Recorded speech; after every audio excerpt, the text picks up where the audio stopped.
এইখিনি চাওক গাইজ, এইখিনি হৈছে অস্ত্ৰশস্ত্ৰ, যাক কোৱা হয় নগা জাঠি বা কোৰ। নগা জাঠি বুলি যে কোৱা হয়, এইখিনি অৰিজিনেল হয়, অৰিজিনেল নগা জাঠি হয় এইখিনি। আৰু ফাইনেলি এইফালে চাওক হেংদাং, ইয়াত আছে অস্ত্ৰশস্ত্ৰ দাং আৰু হেংদাং। এইখিনি হৈছে হেংদাং, দেখিছে ন হেংদাং, অৰিজিনেল হেংদাং। তো হে গাইজ, নতুন এটা ভিডিঅ'লৈ সকলোকে পুনৰবাৰ স্বাগতম জনাইছোঁ। আৰু আজি আমি আহিছোঁ শ্ৰীমন্ত শংকৰদেৱ কলাক্ষেত্ৰলৈ বুলি, আৰু আমি গেটত পাই গ'লোহি। এইফালে শ্ৰীমন্ত শংকৰদেৱ কলাক্ষেত্ৰৰ গেটখন হৈছে এইফালে হাইৱে কিনাৰতে আছে। তো আমি এতিয়া যাম ভিতৰলৈ, কাৰণ টিকেট কটা হৈ গ'ল। ডাঙৰ মানুহৰ 30 টকা লয়, আৰু যদি 14 ইয়েৰ্ছৰ তলৰ হয় 10 টকাকৈ টিকেট লয়। তো আমাৰ মানুহখিনি আহি পোৱা নাই, ইয়াতে অলপ দেৰি ৰখি লওঁ, তাৰপৰা ভিতৰত যাম, কি দেখা পাওঁ সকলোখিনি দেখাবলৈ চেষ্টা কৰিম ভালকৈ। ভিডিঅ'টো শেষলৈকে চাই থাকিব, স্কিপ নকৰাকৈ।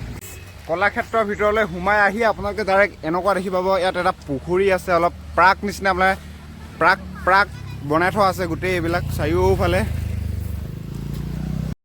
ইয়াত ৰংঘৰ এটা বনোৱা আছে, এখন গেট হয়, কিন্তু গেটখন ৰংঘৰ আকৃতিৰে বনাইছে। লগত এইফালে ম'হৰ যুঁজ, ৰংঘৰ বাকৰি যিহেতু ম'হৰ যুঁজ হয়, ইয়াত সেইটো দেখুওৱা হৈছে। আৰু এনেকৈ এইবিলাকে দেখি আছোঁ বৰ্তমানলৈকে। তাত এটা মঞ্চ আছে, তাত কিবা অনুষ্ঠান হয় চাগে। আৰু এয়া মেইন সেইখিনি, তাৰ ভিতৰলৈ গৈ আছোঁ। তাত কি দেখা পাওঁ সকলোখিনি দেখাবলৈ চেষ্টা কৰিম আপোনালোকক, মানে শ্বৰ্টলি।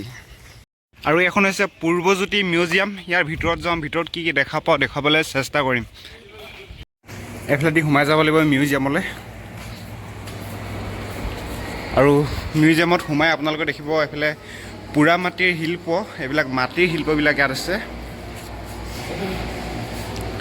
এইফালে আছে আপোনাৰ তৎ বাদ্য, বাঁহী, এইফালে কাঁহৰ, এইটো ইয়াক কোৱা হয় ঘন বাদ্য বুলি।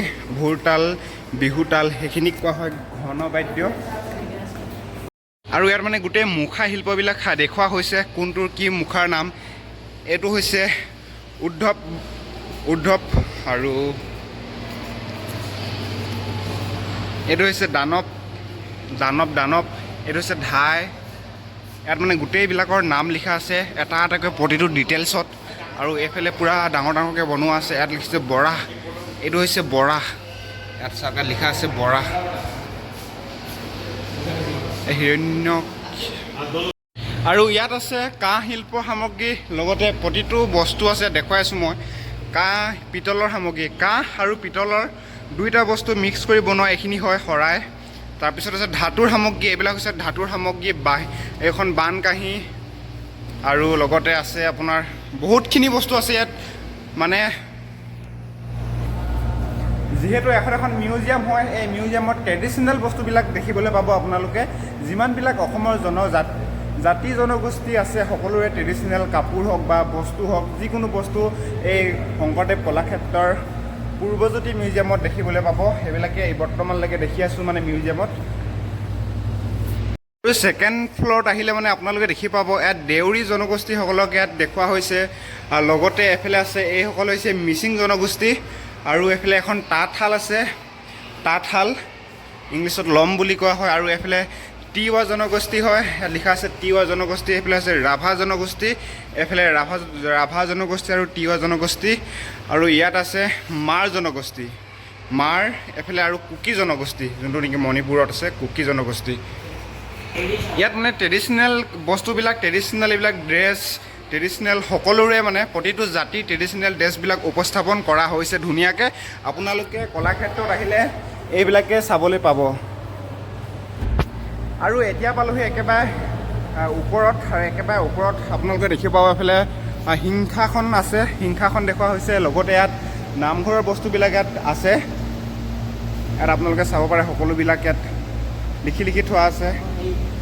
খৰম, কুশা, এইটো চাওক খৰম, এইযোৰ হৈছে খৰম, দেখিছেনে? অৰিজিনেল খৰম হয়, অৰিজিনেল খৰম এনেকুৱা আছিল সেই সময়ত। আৰু ইয়াত মানে গোঁসাইৰ আসন, গোঁসাইৰ থাপনা কাপোৰ, আৰু এইফালে ময়ূৰ আসন, লগতে আছে ইয়াত গুৰু আসন, ময়ূৰ আসন, তামুলী পীৰা, এইবিলাক সকলোবিলাক দেখিবলৈ পাব। আৰু ইয়াত আছে কাঠৰ ভাস্কৰ্য, শ্ৰীকৃষ্ণ আৰু গোঁসাইৰ থাপনা কাপোৰ। এইখিনি চাওক গাইজ, এইখিনি হৈছে অস্ত্ৰশস্ত্ৰ, যাক কোৱা হয় নগা জাঠি বা কোৰ, নগা জাঠি বুলি যে কোৱা হয় এইখিনি অৰিজিনেল হয়, অৰিজিনেল নগা জাঠি হয় এইখিনি। আৰু ফাইনেলি এইফালে চাওক হেংদাং, ইয়াত আছে অষ্টহস্ৰ দাং আৰু হেংদাং। এইখিনি হৈছে হেংদাং, দেখিছে ন হেংদাং, অৰিজিনেল হেংদাং। সেই সময়ত এই হেংদাঙেৰে মোগলৰ পৰাস্ত কৰিছিল আৰু বহুত মানে হেংদাং এইখিনি বহুত কাহিনী জড়িত হৈ আছে, আপোনালোকে সকলোৱে গম পায়। সেয়াই হৈছে হেংদাং। আৰু এইফালে দেখিছে নহয় আপোনালোকে ৰেচম শিল্প বুলি কোৱা হয়, যোনটো নেকি চুম পলু বুলি আমি কওঁ। আমাৰ উজনি অসমৰ ফালে মানে চুম পলু বুলি কোৱা হয়, যোনটো চুম গছত যে এটা পলু থাকে সেইটো ইয়াত এনেকৈ দেখুওৱা হৈছে। এইফালে গুচাইছে বাঁহটো, এইফালে চুম গছৰ এইটো পলুটো, ইয়াক কোৱা হয় ৰেচম শিল্প। আৰু সেই ৰেচম শিল্পটো মানে ইয়াত সেই সময়ত আইতাসকলে এনেকৈয়ে সূতা কাটিছিল, সূতা কাটি মেলি মানে সূতা উলিয়াইছিল, তাত কাপোৰ বৰি এইখিনি দেখিছে নহয় অসমীয়া কইনা আৰু দৰা ট্ৰেডিশ্যনেল আমাৰ ড্ৰেছযোৰ, যোনটো নেকি দৰা আৰু কইনা, এইফালে পাটৰ কাপোৰ, এইফালে সকলোবিলাক পাটৰ কেনেকৈ বনাই মানে ক'ৰ পৰা হৈছিল, কেনেকৈ বনাই এনেকৈ পিন্ধিছিল, মানে পিন্ধে আৰু এনেকৈ। আৰু এইফালে অসমৰ বিহু ডান্স, আমাৰ সকলোৰে প্ৰিয়, সকলোৰে দেহত থকা বিহু দেখুওৱা হৈছে। বিহু ৰংঘৰ বাকৰিত বিহু নাচাৰ দেখুওৱা হৈছে। এইফালে তালুৱা, ঢুলীয়া, নাচনী, পেঁপুৱা। আৰু ইয়াত আছে দবা, নামঘৰৰ দবা, নাগাৰা, আৰু এইখিনিক কোৱা হয় অৰ্বনদ্ধ বাদ্য বুলি। নাগাৰা, অসমীয়া সম্প্ৰদায়ৰ নাগাৰা, দবা আৰু কেটেম ড্ৰাম বুলি কোৱা হয়।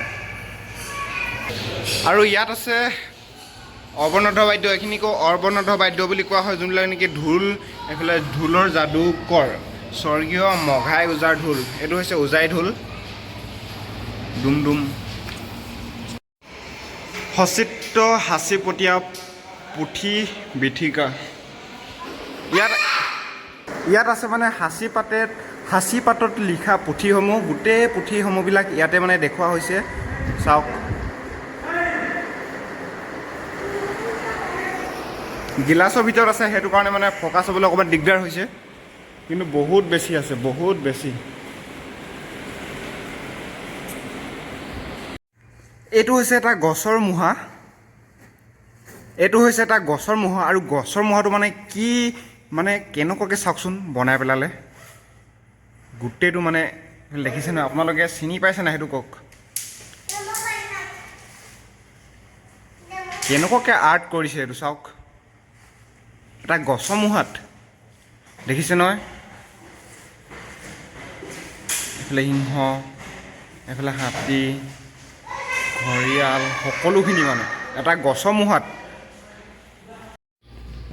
এয়া হৈছে মিউজিয়ামখন, আৰু সেনেকৈ মিউজিয়ামখন তলত আছে, ওপৰলৈ উঠি আহিব পাৰে, গোটেই চিৰি আছে। এইফালে বোলে নামঘৰ এটা আছে হেনো, তো আৰু ওপৰত যাব লাগিব নামঘৰটোলৈ। এই জেগাখিনি গোটেইখিনি মানে প্ৰাক নিচিনা বহুত বেছি গছ গছনি আছে, মানে পাহাৰীয়া হয় জেগাডোখৰ, তো ওপৰত নামঘৰটো চাই আহোঁগৈ। আৰু ইয়াতে আছে নামঘৰ, এইটোৱে হৈছে নামঘৰটো, পাহাৰৰ ওপৰত আছে নামঘৰটো। ইয়াতে আছে ভাৰত ৰত্ন ডক্টৰ ভূপেন হাজৰিকাৰ মিউজিয়াম। ইয়াত মানে তেখেতে যিমানখিনি বঁটা পাইছিল, সম্বৰ্ধনা পত্ৰ পাইছিল, সকলোবিলাক ইয়াত সংগ্ৰহ কৰি ৰাখিছে। তাৰ উপৰিও তেখেতে ব্যৱহাৰ কৰা বিচনা, ডাইনিং টেবুল, চকী, তেখেতে ব্যৱহাৰ কৰা মানে কাপোৰ কানি, জোতা, হাৰমনিয়াম, মানে সকলোখিনি বস্তু এই মিউজিয়ামখনত আছে। মানে তেখেতৰ ঘৰত যিমানখিনি বস্তু আছিল, সকলোখিনি বস্তু ইয়াত এটা এটাকৈ ধুনীয়াকৈ সংৰক্ষণ কৰি ৰাখিছে। চাই খুব বেছি ভাল লাগিলে। আশা কৰোঁ আপোনালোকে যদি আহে এইখন মিউজিয়াম মিছ নকৰিব। মানে শংকৰদেৱ কলাক্ষেত্ৰত বাকী বস্তুখিনিতকৈ এই মিউজিয়ামখন মানে আটাইতকৈ চাবলগীয়া বস্তু আছিল, কিন্তু ইয়াত ভিডিঅ'গ্ৰাফী, ফটোগ্ৰাফী এলাউড নোহোৱাৰ কাৰণে মই আপোনালোকক অলপো দেখুৱাব নোৱাৰিলোঁ, কিন্তু বহুত বেছি ভাল লাগিলে। চ' ৰাইজসকল, শংকৰদেৱ কলাক্ষেত্ৰত মানে ইমানখিনি দেখুৱাবলৈ চেষ্টা কৰিলোঁ আপোনালোকক। যদি ভিডিঅ'টো চাই ভাল লাগিল তেনেহ'লে লাইক, কমেণ্ট, শ্বেয়াৰ কৰি দিব। আৰু যদি নতুনকৈ চাই আছে পেজখন ফ'ল' কৰি দিওঁ, যদি ইউটিউবত চাই আছে তেনেহ'লে চেনেলটো ছাবস্ক্ৰাইব কৰি দিওঁ। যদিহে ভাল লাগিছে আপোনালোকৰ চাই, তো নেক্সট আকৌ বেলেগ ধামাকা ভিডিঅ'ত পুনৰবাৰ লগ পাম, কাৰণ গুৱাহাটীতে আছোঁ আৰু বহুত কিবা কিবি চাবলগীয়া আছে। তো আজিৰ ভিডিঅ'টো ইমানতে সমাপ্ত।